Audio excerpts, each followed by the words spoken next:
And I met Andrew and Grace both separately down here. And then I moved back to Seattle, that's where I'm originally from, and I got a call from someone and told me that they were living up there, and I didn't even know that they had gotten married. I didn't know they were dating, got married, anything. But I had known them both separately. So anyway, we lived close to each other, about 35 minutes away. So the Snohomish that Jamie was talking about is where basically where I still live, in farmland. I think one of the funny things I remember is, at least I don't know as much how Andrew felt about it. Grace did not like Seattle area. I know she was thankful to have a home and have their kids, but they were really thankful to move out to Minnesota, and we were very sad to see them go to Minnesota, especially because we had just really started our relationship with them as a family. But we knew that they were going to be a lot happier there in Minnesota than in the Seattle area. And I guess one little memory I have is they actually, all four of them as a family drove down. I was pregnant with I have a daughter who's 2. So when I was pregnant with her, they drove down about an hour. It must have taken them like 2 hours to get down there. And they came to my baby shower for her.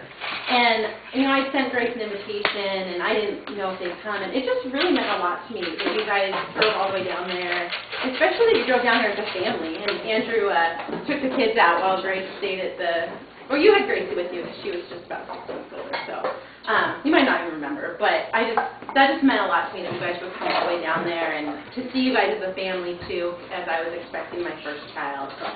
It's just really neat to see how you took care of your kids, and I love your kids so much. I mean, I just absolutely adore them, and I'm not going to cry, but my husband Ben and I, we've been following their blog for the whole time, and it just absolutely breaks our heart to know what might happen, and having kids of our own, to know how important it is for both of them, for them to have a mom and dad to grow up with. And so we just pray for you guys all the time, I mean, on a daily basis.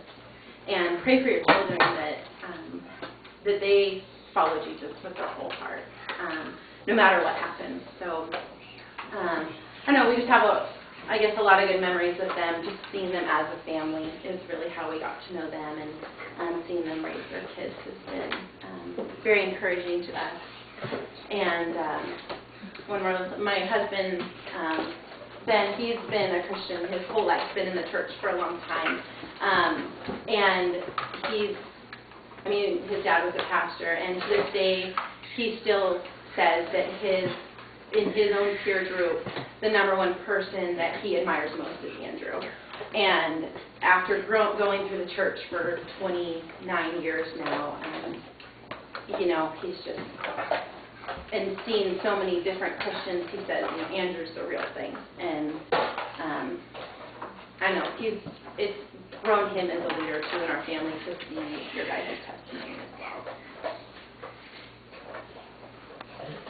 I first met Grace, would go over to 423 Kelton and go to the apartment under hers, and I would just play video games with the guys. And then we'd hear this pounding on the ceiling. Like, what's that? It's like, oh, this girl upstairs, she likes to dance. And, that was pretty cool. And then Andrew, at first, I didn't really meet him, but at first, kind of met him, saw him in orientation before school started. I think he was passing out flyers or something.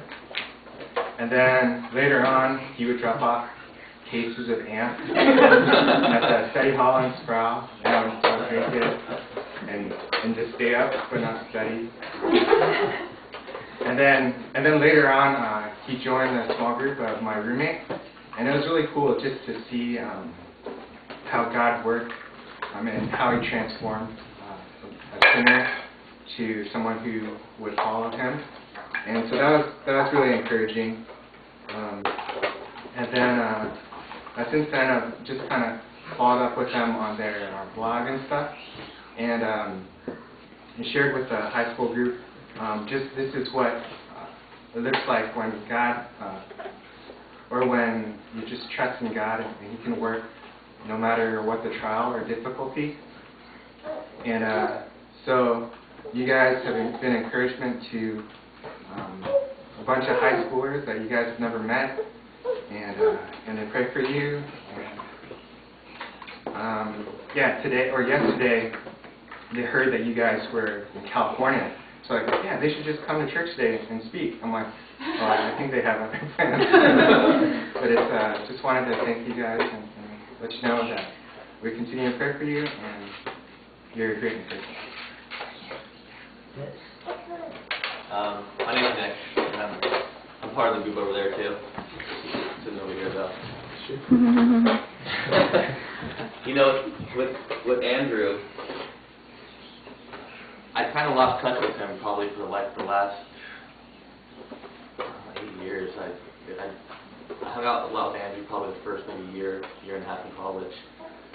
So I didn't really have the pleasure of knowing the good Andrew, I guess.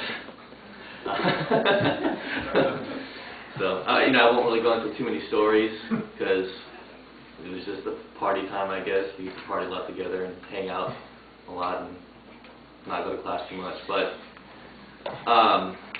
it's amazing, you know, seeing him now. And even seeing the last time I saw him, which was before all this happened, what a 180 it was. You know, and I heard about it just through friends and mutual friends saying how much Andrew had changed, and it is inspiring, you know, to see how much you've changed for the better, and just seeing how much you've impacted other people's lives, and it, you know, it makes me want to, you know, become a better person myself, you know, because for me, I grew up in church as well, and I kind of got away from it a bit, and so it's amazing to see the kind of faith you all have as a family, you know, to get through this and really be as strong as you all are. And it's amazing just being here and talking to you guys. You guys seem completely normal, you know, and it's refreshing. So it's just like you know, Mike or son or whatever you call yourself now says you know, your kids should be proud to have, you know, a father and a role model like Andrew, and it's really good to see.